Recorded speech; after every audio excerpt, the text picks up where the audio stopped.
And speaking of white collar crimes, let's talk about Wendy and Eddie Osefo, who out here being a hot old mess. And speaking of which, what is up with Bravo hiring all you criminals, you white collar criminals, for positions over on that show? Or is it just the whole idea of Bravo being about this whole aesthetic of the right lifestyles of the rich and famous? So even when these people really don't have it, as in like the money or the flex to be out here acting like y'all living like Candy Spelling or like Jeff Bezos' wife, Lauren Sanchez, with sidebar, they about to ruin freaking the Met Gala. We might as well say RIP to the Met Gala because now they're being a part of that. So if you want to see tackiness, that's what the Met Gala is about to be now. So good luck to y'all. But in regards to talking about this whole thing, it's just like this whole idea behind trying to live beyond y'all means. I feel like this is why a lot of these Bravo celebrities are out here committing the type of crazy crimes that they getting caught up in. Because y'all trying to keep up with the Joneses and realizing that you can't. Y'all willing to go to jail just so y'all can live beyond y'all mean. Like eventually y'all gonna be found out.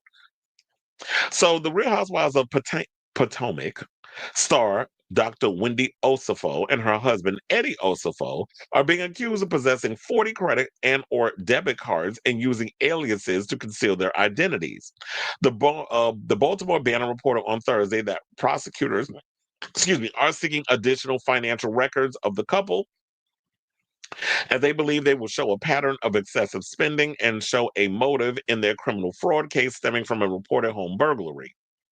This is what set people off because I was sitting there saying that while y'all was on vacation, that somebody had broken in your house and stole all kinds of jewelry and things and things of that nature and other amenities. Come to find out, they said that some of the things y'all was accused of being stolen, they had returned it to the stores prior. So that's how they got caught. Because y'all was out here trying to commit fraud, so that way y'all can claim, I guess, get an insurance claim on it. So the newly filed court document, prosecutors allege that the Osavos have approximately 40 credit and or debit cards, some of which are believed to be in company names. Prosecutors also allege that the two have used the names Pam Oliver, not Pam Oliver, child, and Eddie Hennessy. Ooh, child of ghetto. Eddie Hennessy, in a deliberate attempt to mask their identity. Additionally, prosecutors allege that Wendy falsely denied using PayPal, Venmo, and Cash App to pay for jewelry. In fact, I don't use that mess. The only thing I use is Zelle. Now, the state anticipates seeing purchases as well as returns on the financial records. Additionally, the state expects such documentation to show a pattern of excessive spending, supporting motive in this case, according to the prosecutors. The state avers that insurance fraud is a financial crime. It damn sure is. And in that, the amount of debt owed by the Elsafos jointly, individually, and by the business that they own is highly relevant to their motive. However, defense attorneys for the Elsafos believe that prosecutors are on a fishing expedition and they want the subpoena squashed. Eddie's attorney, Joseph Murtha, added that he feels the requests for bank records are overly broad and strangely timed. Now, Murtha argued that prosecutors are looking for something they haven't figured out after 18 months of investigating, claiming that authorities haven't spoken to the Osafos, who are both 41, by the way, from the time of their break in till they were charged criminally. The judge overseeing the case said he would address the dispute at a status hearing on December 2nd. Now, neither Murtha or Wendy's attorney, Jeremy Eldridge, immediately responded to Page Six's request for comment. The Bravo celebrities were arrested last month for allegedly staging an April 2024 burglary at their Finksburg, Maryland home in order to claim losses. Wendy, who's a college professor and political commentator, was indicted on 16 charges, 7 felony counts of insurance fraud, 8 misdemeanor counts of conspiracy to commit insurance fraud, and 1 misdemeanor count of making false statement to a police officer.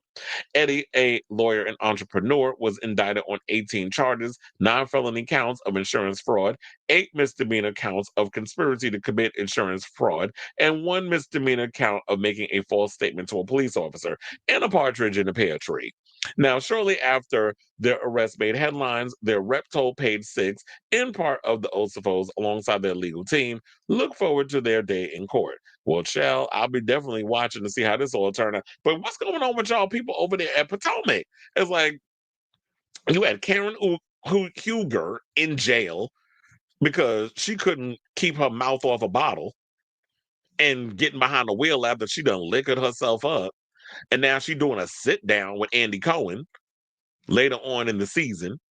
And now you got Wendy, who was always mocked on the show because she wasn't as debonair as all the other girls, trying to live beyond her means and stunt for the girls and everybody else on TV. And now y'all over here committing fraud and crime and white collar crimes and stuff. And I think she was at BravoCon, if I'm not mistaken, because we got a lot of BravoCon news that we're gonna get into. I know it was last week and I'm catching up with it now, but I just want to lump all the BravoCon, the Bravo celebrity stuff under one umbrella so we can just get it all out the way. And all of this fits. But anyway, so Wendy was at BravoCon and she did say that she will address all of this, if I'm not mistaken, at the reunion. And I'm like, okay, well, girl, you better hope you don't end up in jail before this reunion come around, because if you're going to address it, we'll definitely be watching to hear what you have to say on that.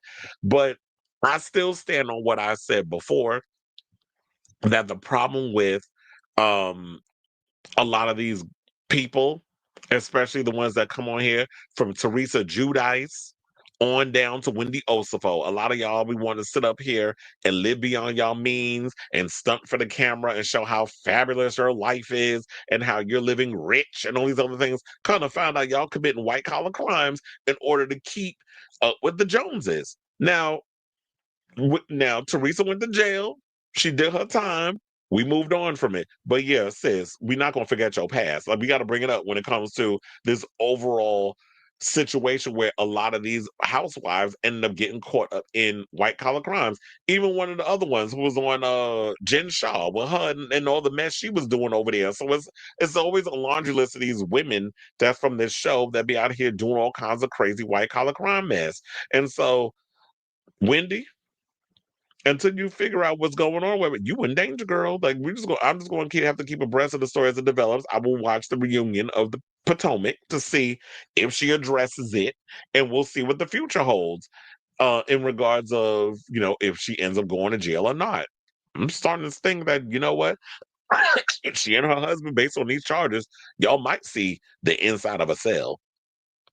So I say all this to say, what do you guys think of this story? Do you believe this story that Wendy and Eddie was out here committing white collar crimes and being messy and trying to live beyond their means and is willing to risk do jail time so they can keep up with the Joneses? And this should be a lesson for a lot of y'all, but I think a lot of times, like, don't be doing this stuff because you will get thrown in jail for defrauding the government. And they like to let that pile up. They're not going to get you on no $200. They're going to get you in the hundreds of thousands of the millions. They want you to rack that up. So, um, but everybody thinks that they're not going to be the ones that get caught. That's why I think a lot of people continue to just do the same dumbness. Like, why risk it? So let me know what you guys think of this story in the comments down below.